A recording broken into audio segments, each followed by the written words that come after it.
She stared at the gray, trembling mound pretending to be dinner and pressed her lips so tight they whitened. "I can't eat this anymore," Leela whispered, as if the words were a secret she wasn't allowed to confess, not in a world where gratitude kept you alive. The bell above the door chimed. A man in a winter slick coat stepped in, froze mid-stride, and looked at the child like someone had sat his own childhood at the counter. Before we begin, if this kind of story speaks to your heart, feel free to share where you're reading from. It's always beautiful to see how far stories like this can travel. Enjoy the story. Snow rattled in the neon sign like a pocket full of white marbles, tapping its thin blue glass with the wind's patience. June's Diner sat at the corner of Grafton and 3rd, though half the neighborhood still called it Murphy's from a lifetime ago, squatting under a library of weather and bad plans. Grease hung in the air the way love does when it's routine, comforting when you don't notice, suffocating when you do. Leela's bowl steamed with something that had once promised to be eggs, the powder clumped into pearls that refused to melt. Her hair was the tangled dark of bedtime stories that hadn't been read enough. She dug her spoon in and lifted the lump, watched it sway, and said, so quiet even she was afraid to hear it, "I can't eat this anymore." Her mother, Mira, jolted out of her stare at the neon. Mira Santos had a dressmaker's hands, pricked, stubborn, stitched. She'd lost her last factory job in a round of layoffs so impersonal it had been automated. The email had been addressed in error to Dear Team Member 217. Now she took in day work hemming curtains for people who didn't look in the eyes of whoever opened their doors. "I know, baby," she whispered. But she couldn't turn an egg into anything else with words. The diner's owner, June Park, shot a look up from the fryer, her short hair tucked in a bandana, her shoulders squared the way only women who lift heavy things for other people do. "You need me to make it right," June said, trying to keep it light. "If I swear at it in Korean and spit to the left, my mother swore it became steak." Leela almost smiled. Almost. Her eyes were glossy with the kind of tired that comes from a long count of small disappointments. Then the bell rang, the door side closed, and a man in a dark coat stopped like he'd hit an invisible wall. The man's coat cost more than the rent on the upstairs rooms. His shoes were wrong for the weather, suede, city, and the wind left a scatter of stars on his collar. He shook them off with a practiced movement that said he was more used to conference rooms than sleet. His hair had the neatness of decisions that had already been made. But it was his face that made June set down the spatula and wipe her hands. Beneath the clean shave was a kid who had once watched a room before walking into it. He looked at the bowl, at the little girl, at the two women bracing for a world that had turned unreliable. He took 2 steps to the counter, as if he were stepping back in time to find something he'd lost there. "Then you won't," he said quietly. He didn't look around to see if anyone was listening. "Not tonight," June hardened. She put a hand on her hip and said, "You got a problem with my eggs." He blinked, the spell breaking. "No," he corrected himself, "the problem is mine." "She's fine," Mira said too quickly. Pride had a way of speaking first. The man lifted his hands, surrendering. "I didn't mean," he looked at the girl, "no child should have to perform gratitude like a trick." Leela stared at him. "Do you know what it tastes like?" He thought about lying. Then he said, "Yes." June squinted at him. There was a familiarity that made her chest uneasy. "You knew around here?" she asked, because the neighborhood had a way of swallowing your story if you didn't tell it first. He put his folded gloves on the counter. "My name is Elias Wren," he said, as if he'd learned to say it first everywhere he went, like a talisman. There it was then, the way a name slips into a room and changes the weight of the air. June had seen his face on screens in the bodega when the news was too loud, the founder who started with code and climbed into dollars the way vines climb a wall. Clean energy, logistics, whatever the headline needed him to be. From the far stool, Mr. Leary muttered around his coffee, "Jesus, that's the computer boy coming in here." "We getting free Wi-Fi with the hash browns now?" June didn't laugh. She didn't trust men who walked into old rooms with newer money. "What do you want, Mr. Wren?" He glanced at Leela's bowl. "To buy dinner," he said, "and if your kitchen has real eggs, to scramble them soft." June lifted her chin. "This kitchen always has real eggs." "Then 2 plates," he said. "One for her, one for me." He swallowed the last word with the awkwardness of someone stepping back into a dialect he hadn't used in years. Mira put a hand over the bowl like he might take it away. "No, she already has, on me," he offered. "No strings, no photos, no nothing, just hot food." He waited. June watched the girl who watched her mother. Mira exhaled. "Only if you sit and eat with her," she said, surprising herself. "You don't get to be generous and then vanish." He blinked again. "Yes, ma'am." June slid the egg powder aside, cracked real eggs, the shells tapping the bowl like the clink of a gentle clock. The skillet hissed when the butter met heat, the sound filled the diner like a song everyone knew. She threw toast on, the cheap white kind that went gold around the edges. She plated the scrambled eggs, soft as a secret, and slid them across. Elias sat beside Leela as if he'd been invited to a ceremony. He cut the eggs slow, as if he remembered somewhere what it meant to have food not just be fuel. "I'm Leela," she told him. "I'm 7.5. "I'm Elias," he answered. "I'm not 7 anymore." "What do you do?" she asked. He almost said, "I build systems." He almost said, "I make things efficient." He almost said, "I fix what's broken." Then he looked at her and said, "I forget sometimes what matters and try to remember." She forked a small piece of egg, sniffed it like a scientist, then popped it in her mouth and closed her eyes. The way she let the warmth bloom was something you should have had a license to witness. Her shoulders dropped. The spoon clinked in the old bowl, forgotten. Mira watched with a face that held too much, relief, worry, a suspicion so well-trained that even kindness had to pass a test. June watched the man watch the girl. She frowned. There was a sort of hunger that money didn't erase. It just taught it new clothes. Every neighborhood keeps crows, people who notice everything. June had been a crow since she was 8, folding napkins into slow cranes while her mother cooked, absorbing gossip like secondhand smoke. Stories got stuck in her hair, in her apron, in the night's sponge as if she could scrub them clean. So when the man with a famous face started coming back, 2 nights a week, then 3, then just passing by on a walk that never went anywhere else, she paid attention. He asked for coffee and drank it like a penitent. He ate what Leela ate if Leela ate. He kept his voice soft, his questions careful. Layla, for her part, tested him the way children test the ground before they jump. She told him about the game she played in her head on rides to school, picking a house and imagining who lived in its windows. She kept lists of words she liked: chamomile, library, whisper. She collected bottle caps, shoelaces, once a bird feather that she tucked into her coat the way kings tucked flags into castles. "Do you have a mother?" She asked him one night when the diner went quiet. "I did," he said. "She was soft on the wrong people. Did you have oatmeal? Too much." "Where did you go when you were cold?" He hid the flinch. "Here," he said. June's spatula stopped midair. "You used to come to my diner." He smiled at his plate. "It was Murphy's then," he said. "I sat in that corner." He lifted his chin toward a seat near the radiator. "Your mom? Was that your mom? She made me soup and told me not to talk to men who wanted to buy me dinner. She looked at my shoes and said, 'Those are not meant for winter. You think the world is impressed by your thin socks. It isn't. Put this on,' and she put a sweater over my coat like a second skin." June's throat went tight. "Unia Park is not impressed by much," she said. "She made soup the way other people prayed." He nodded. "Kimchi stew, the first real heat I had tasted in my life." Leela made a face that tried to be brave. "Is it spicy?" "Like a truth you tell yourself because no one else will," June said, her mouth softening. "You learn to like it when you get tired of lying." He kept his eyes down when he said, "She told me the world would call me a smart boy until it decided I was a problem. Then it would call me nothing at all." He spoke not so much like he remembered, but more like the memory kept coming every time he tried to put it away. "You left," June said, not unkindly. "Was there a choice?" He took too long to answer. Leaving felt like the same thing as breathing. Mira listened without looking up. Elias's face looked different when he wasn't a headline. He had the look of someone who kept listening for a door latch to click, even when they were alone. "Why come back?" June asked, though she thought she already knew.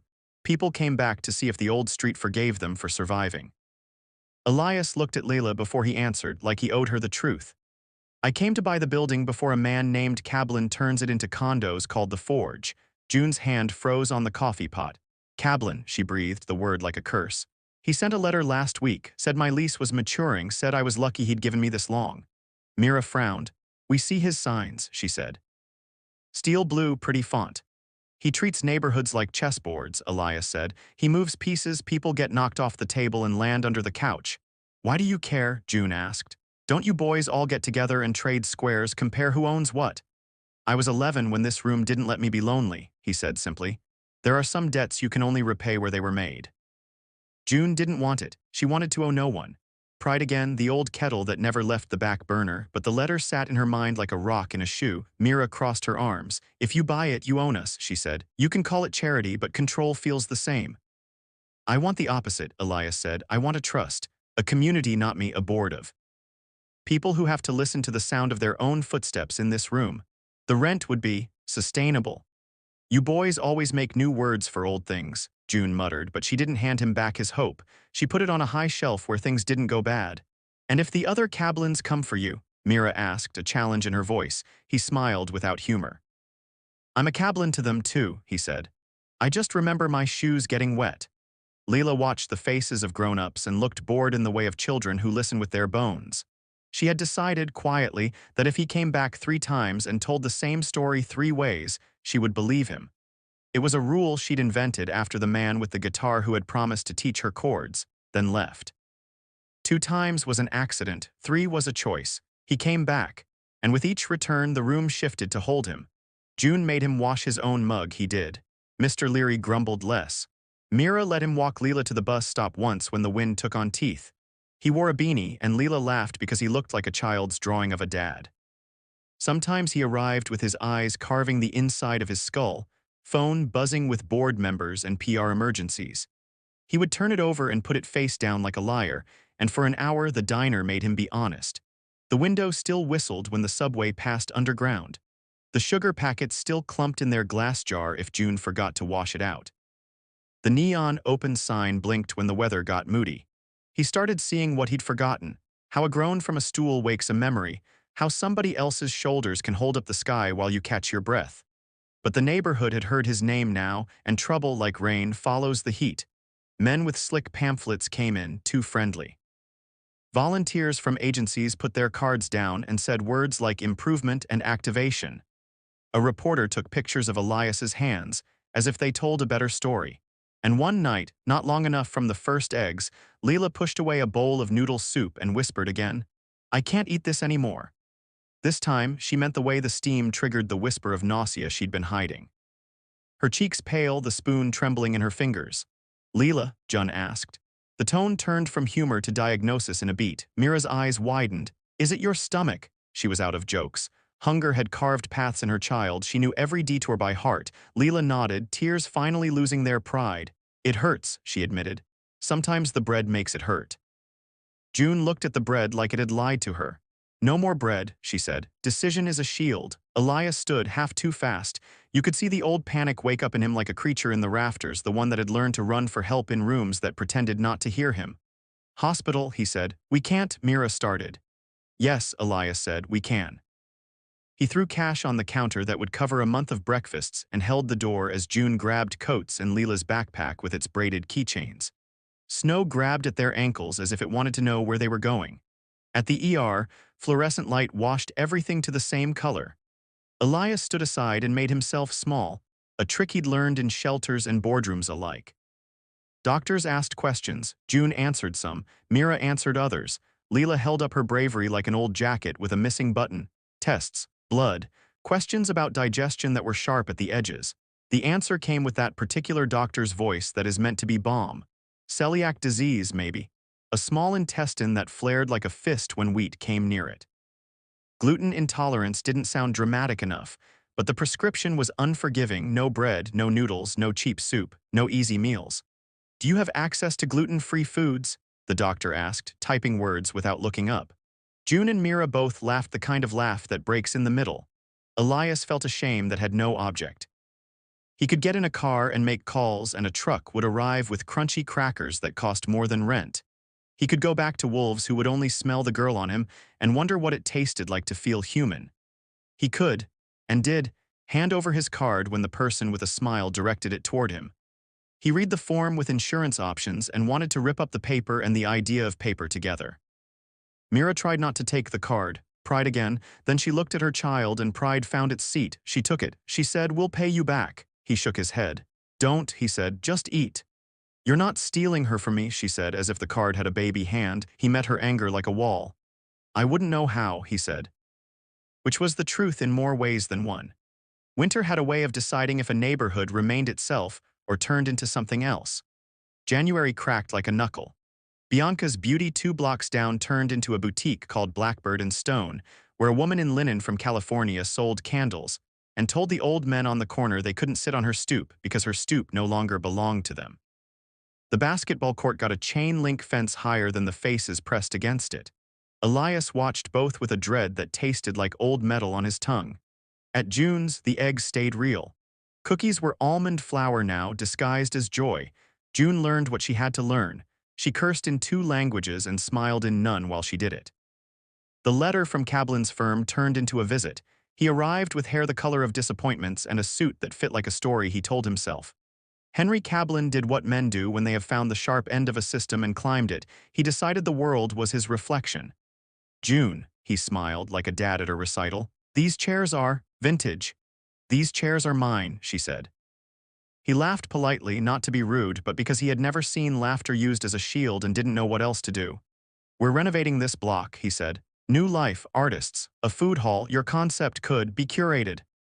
My concept is feeding people, June said. You going to curate that? He didn't understand the question. You can't stand in front of progress, he said. It isn't personal. It never is, June said, until it is. Elias walked in with 2 paper bags and the conversation stopped and tilted. Kablin's eyes looked through him and adjusted themselves. Ah, he said, a professional courtesy. Elias set the bags down and smiled with the precision he used as armor. Henry, he said. They knew each other by the way men on the same hill recognize each other's footprints. Progress with memory is called change. Progress without it is just forgetting. Kablin's smile didn't move. You're buying this block, he asked. He said it like they were betting on a horse. I'm buying this building, Elias said, and putting it in a trust. Kablin chuckled. Benevolent feudalism. June's eyes narrowed. You boys can find synonyms for stealing in 5 languages, she said. Get out. June, Kablin soothed as if she might cry. Community involvement. Now, she said. The spatula in her hand looked like a weapon in folklore, ordinary until pointed. He left, still smiling, which was the only way he knew to keep his face from melting. When he was gone, the room changed shape again. Elias looked like he wanted to sit on the floor and breathe. He ran a hand over his face, left his watch smeared with kitchen shine. I hate your friends, June told him. They're not my friends, he said. You eat at their tables, she said. You know the names of their dogs. I know the names of their lawyers, he corrected. The bags he'd brought were full of ingredients that weren't in June's cupboards: almond flour, quinoa pasta, oils in green glass. June held them up like the star he'd brought was too bright. You know how much this costs, she asked. I could pay my electric for a month. Then let me pay your electric, she bristled. Then she thought about it. Done, she said, but I call it my electric when I turn it on. Call it what you want, he said. Light. He went back to the office where the windows didn't open because the air had already been decided. His board had opinions. People with money often do. We like the PR of your childhood diner story, they said, but we can't let you create a precedent. This is a fiduciary duty situation. By precedent, he said, you mean compassion. By precedent, they said, we mean you can't give away the farm or everyone will expect milk. He squeezed the bridge of his nose like it could squeeze out a new argument. He thought about the algorithm that he'd once coded as a clean, elegant piece of logic that fed other systems. It learned to optimize logistics, to trim fat, to recommend leaner. It had looked at human beings in warehouses and spun them into numbers, and one of the numbers became the email to Mira Santos that called her team member 217. He had signed off on it the way a man signs off on the weather. The memory hit him like the kind of wind that drowns you. He pulled the thread. He had someone dig up the records. He stared at Mira's name and the date like it might rearrange itself into a different guilt. The algorithm had decided, a boss had nodded, a human with a child had walked home. He felt sick. It wasn't his fault the way a hammer isn't at fault for a trap a man builds with it. Except that he'd built the hammer. He had sold it with teeth hidden inside. He closed his eyes and saw Leela whispering to a bowl. He opened them and emailed his general counsel, we need to talk about humane guardrails. His counsel wrote back, you need to talk about not getting us sued. His stomach burned. He answered, then sue me later. He went back to the diner at dusk. The day had been a bruise. The neon light trembled. He took a breath that tasted like garlic and hope and said to Mira, because the truth was a debt too, my company laid you off. It was automated, I didn't know, that doesn't matter. The room stopped its quiet work. Even the ice machine hesitated. Mira stared at him, then stood without moving. I'm sorry, she laughed without humor. You think you're sorry keeps the heat on? No. He moved a step toward the counter, held out his hands like a man crossing a street. Let me, she shook her head. If you say help, I will throw this salt shaker at you. He stopped. She had been beautiful once, college pretty, before hunger gave her cheekbones as currency. She was still beautiful now, truth pretty. He had built something that had knocked her to a different sidewalk. and then he had come to walk her child to the bus. The story made him hate himself in the way that is useful because it pushes you somewhere different than self-pity. "Don't tell me what you'll do," Mira said. "Do it to someone else. Then I'll see if it matters." It wasn't a good time for the freezer to stop working. The puddle of melting around its base grew like a rumor. June was lugging a sack of flour that had nothing to do with anything when she heard it sputter and saw the compressor billow smoke like breath in cold air. She swore and threw the main switch. The lights flickered and something in the back of the diner said a small prayer, then died. It turned out not to be a metaphor. Someone had jammed the fan. June found the wrench where it didn't belong and held it like a murder weapon. "They're going to push me out," she told the empty room. The empty room didn't argue. She called a man who knew a man, which is how things got repaired when the weather was against you and the world was rich with people who didn't need you. He said what repairmen always say, "Tomorrow, maybe, if the part is in stock." She put a dot on the calendar no one saw and kept the fridge closed and swore at the ghost of Murphy, who hadn't fixed the wiring any more than the owner before him had. When Elias walked in, he smelled the smoke like a memory. June held up the wrench. "You boys play dirty," she said, not trusting her voice to stay in her throat. He took the wrench like a pen you hand a child. "I'll handle Cablin," he said, which is something men say when they want to feel taller in rooms that make them feel small. "How?" she asked. "I can sue him," he said. "I can sue anyone, it's one of the luxuries of my job," she snorted. "Then do." He did. He called his lawyers. They called their golf partners. Cablin's team sent a letter with a tone that was crisp and distant. "We have no knowledge of any vandalism." The word knowledge in that context being the kind that you can't prove until you pull back the underside of the city and watch the rats scatter. Meanwhile, letters with nice paper and cruel fonts kept coming. They said words like dissolve and terminating tenancy, like they were letting the room out of an agreement, instead of breaking the bones of people who had sat at table 5 for 17 years. That night, after Leela had gone home with a Ziploc of almond cookies and Mira's chin held too high, June pulled out a cigar box from under the counter.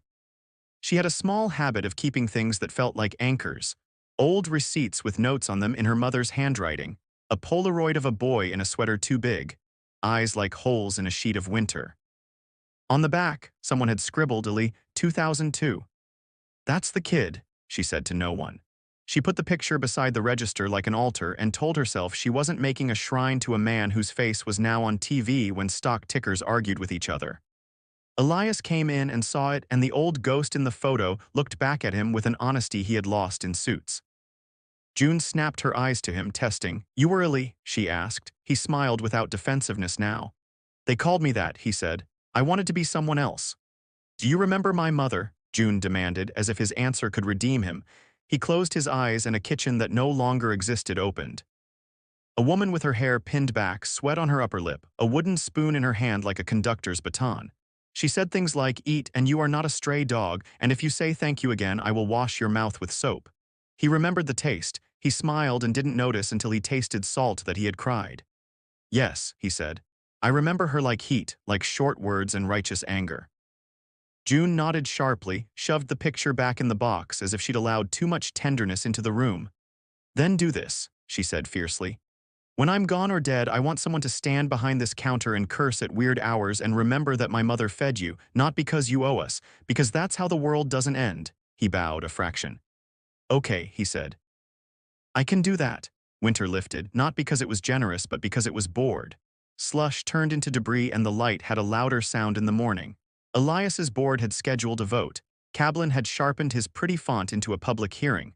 Bloggers kept writing about a human story the way it was dessert after policy. Elias sent Mira an email. He said, "Show up if you want." "Don't, I'll talk either way." She ignored it. She had decided to let his deeds, not his words, arrive at her ears next time.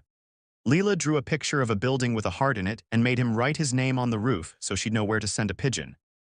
At the hearing, the room had microphones too far apart and a line of people who had practiced being angry in small bathrooms with mirrors that fogged. Elias wore a blue suit, but his scarf was mismatched, like he'd grabbed what was at hand. It was petty rebellion, and it made June inexplicably merciful. Cablin's team had printouts of renderings, sunlight through glass, people who looked like they had come here from other neighborhoods to eat experiences. Food hall, they said, like it was salvation. Activation, they said, safety. A woman named Delia from the shelter where Leela sometimes did homework while Mira hemmed spoke. We already have safety, she said, and her voice was not angry, it was tired. It's called watching out for each other. She looked at Elias without calling him by name. We also have men who remember where they're from. Sometimes they forget again. We hold on to the piece of them that doesn't. Kablin smiled at people as if he liked everyone for how much they could afford per square foot. The city needs tax revenue, he said. This project is praiseworthy. Elias stood without drama. I own 7 companies, he said. I think in numbers whether I want to or not. Tax revenue matters. But so does the ability to stand in a room and recognize a smell. This block is a smell. If you bottle it, if you make a candle out of it and sell it for $30 across town, it's not this block anymore. It's a commodity. He looked at June. Her kitchen fed me. It can feed more. We can in fact do both, grow and not become a throat that only swallows. How? Someone asked. Everyone says that. How? Elias took a breath, surprised to hear his own voice in an old register. I am putting this building in a trust, he said. 4 board members who live within 6 blocks, 1 from the shelter, 1 from the church, 1 from June's staff, and 1 elected by the people who eat there. Not me. I'll seed it with enough to keep the lights on and repairs happening. The rent will be set under market, contracts will be public, an accountant will be bored. You'd relinquish ownership? A council member asked, eyebrow up like a cliché. Yes, he said. The board behind his eyes was shaking its head. He said louder, yes. Kablin leaned into his mic. How magnanimous, he murmured. When will the other larger choice arrive? When will you do this for your companies? Will you stop your algorithm from firing more team members like 217? The story is cute. The policy matters. A silence fell that wasn't the usual public hearing quiet. Elias forced himself not to look at the exit, the way a boy forces himself not to glance at a door he might have to run through. The algorithm will be redesigned with a human override, he said. If we can't add empathy to the code, we don't deploy it, and I'm stepping down as CEO.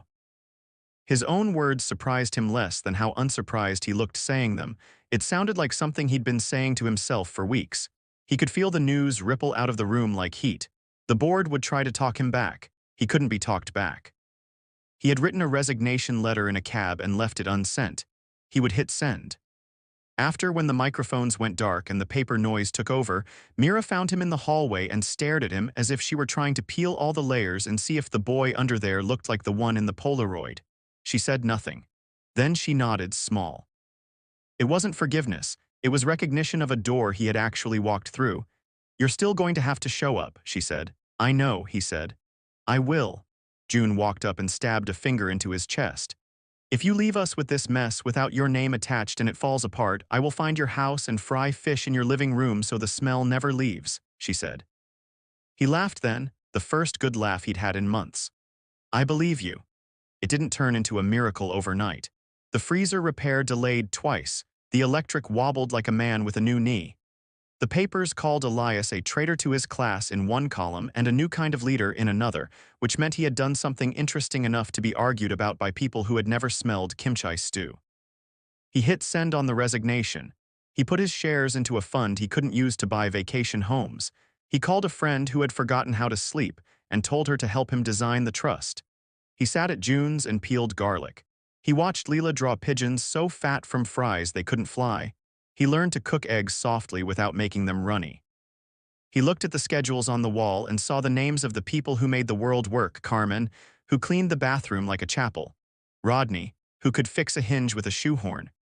Regina, who wrote poetry in the margins of receipts and recited it only by accident when she read back orders. Kablin sued him for tortious interference and lost. Men like Kablin rarely lose. When they do, they bide. He would wait.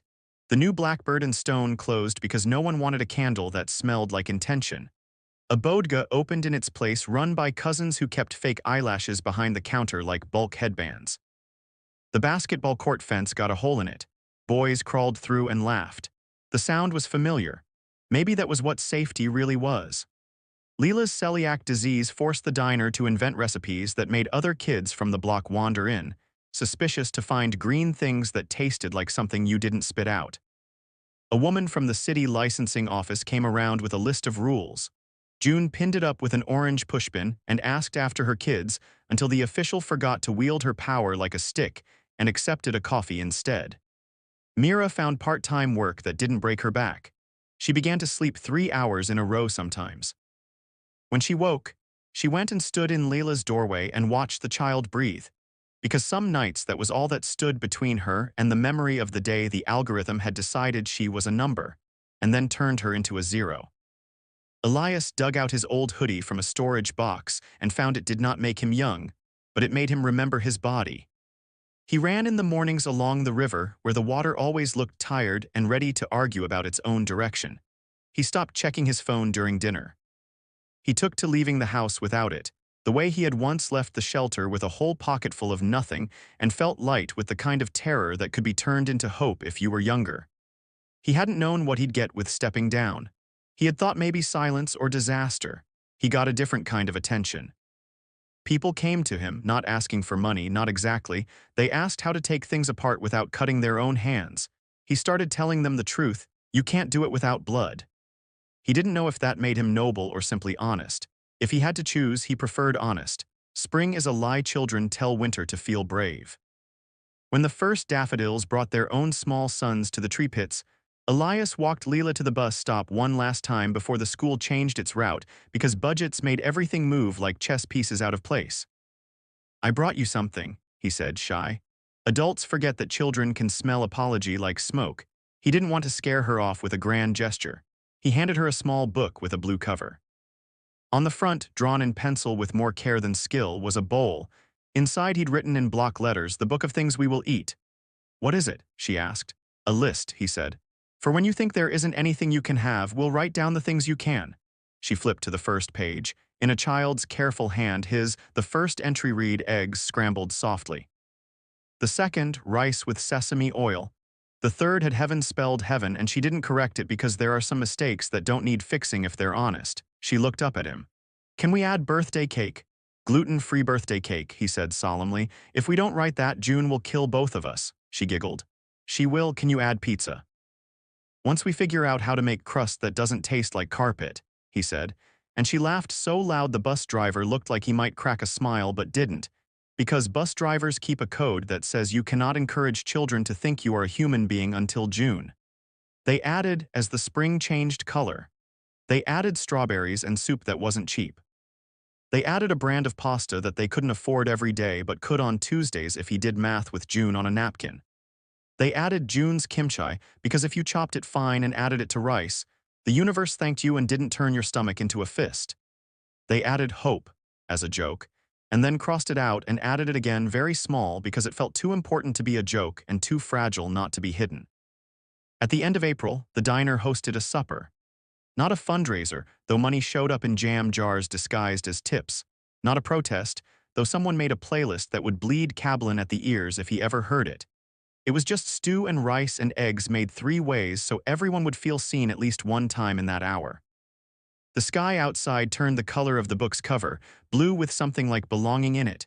People came. The church ladies. The boys from the basketball court with their collars crooked like commas.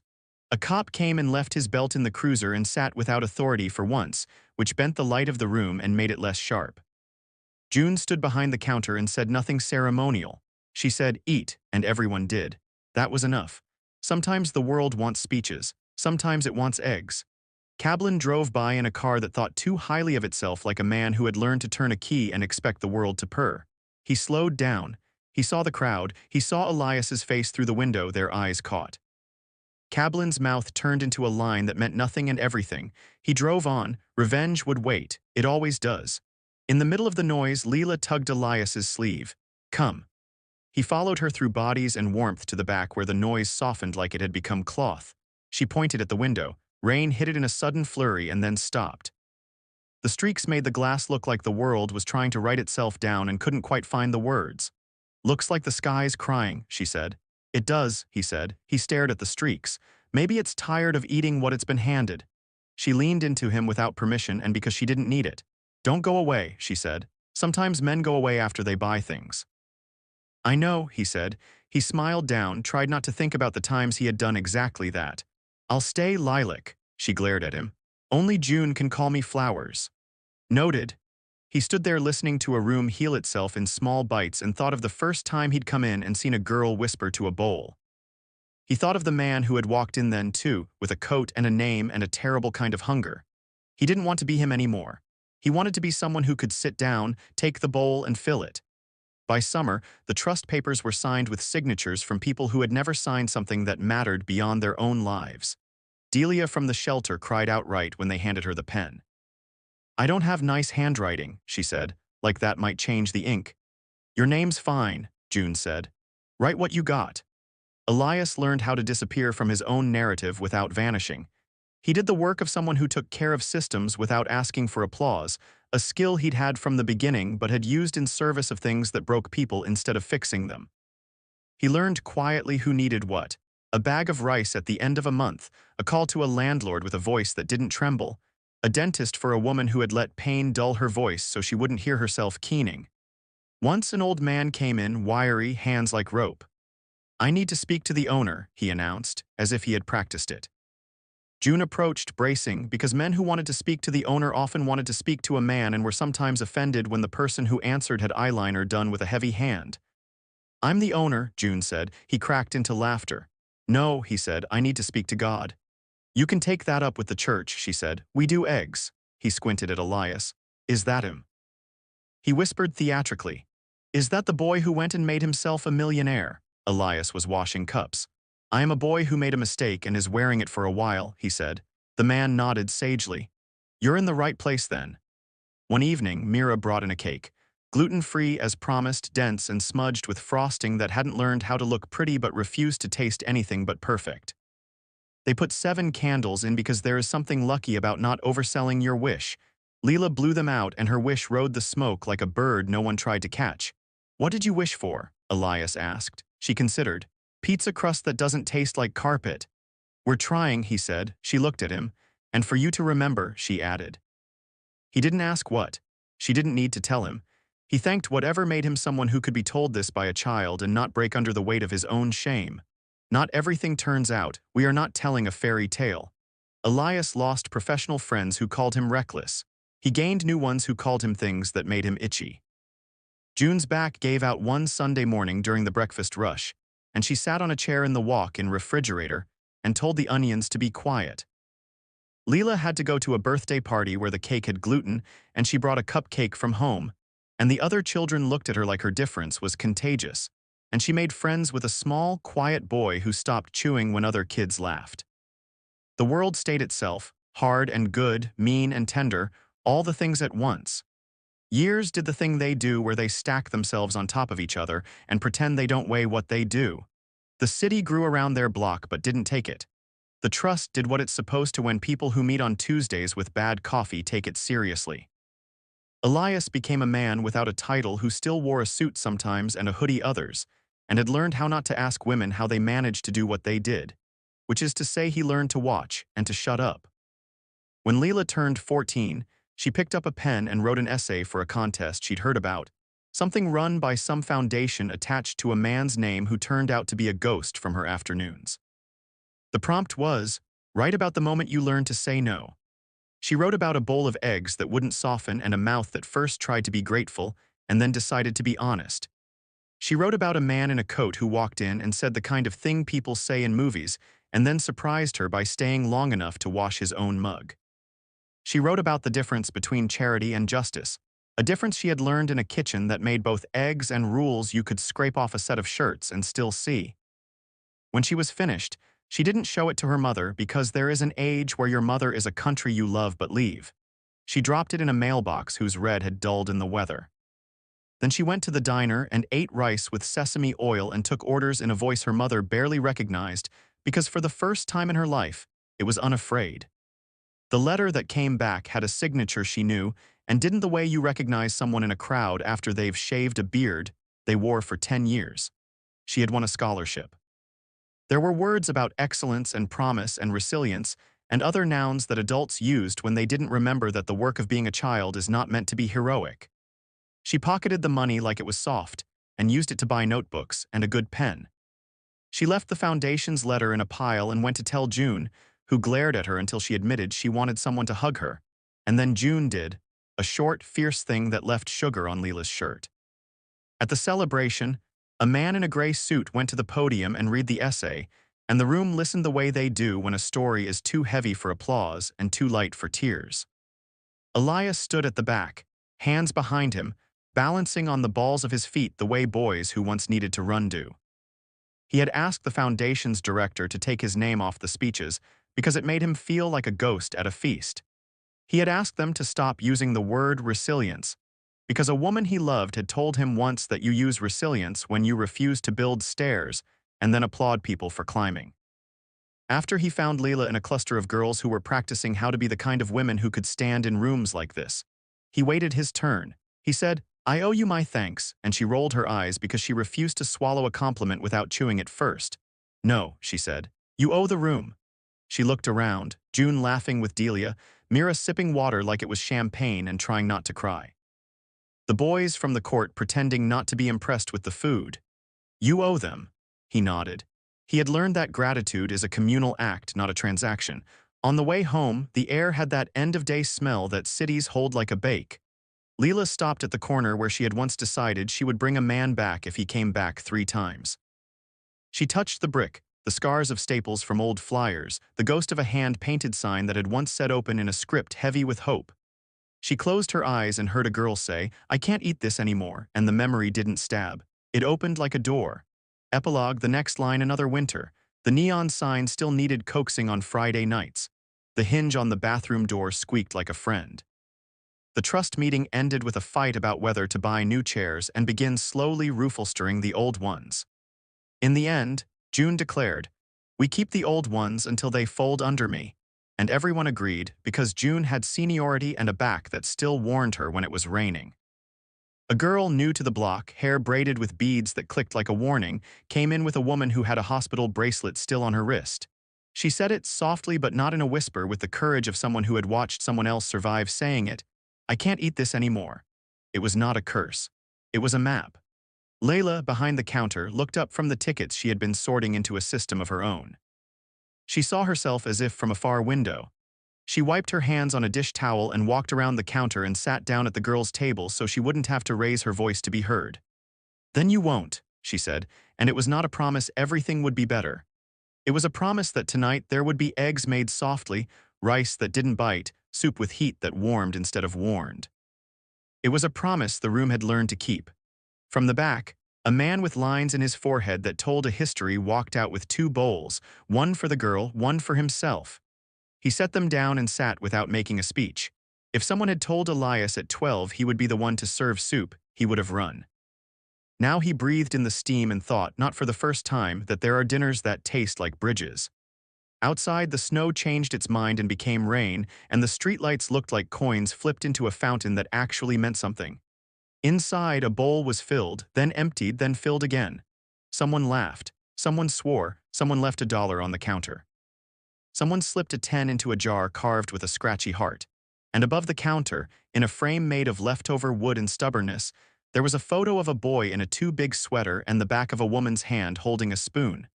The caption written in June's slanted, scolding hand said, "We remember. We do not leave."